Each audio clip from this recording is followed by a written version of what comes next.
During years, automotive field has been implementing a lot of procedures, methodologies and trainings, always to reduce the waste, to be lean and to work in a world-class efficiency production series, working to reach zero waste and 100% effectiveness. This has been the topic goal. Now, by using Team in IAL application, we are believers that this topic goal can be for real.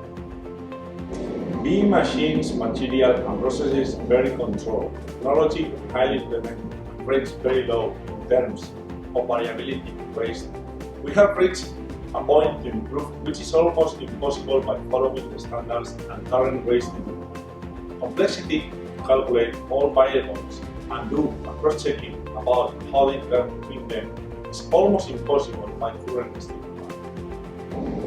We expect from Team in IAL platform, thanks to all partner contributions and especially to our close collaboration with these, to be able to calculate all these variables and to do a real-time cross-checking to predict what is going to happen in production, to take actions to changes and produce 100% of key parts.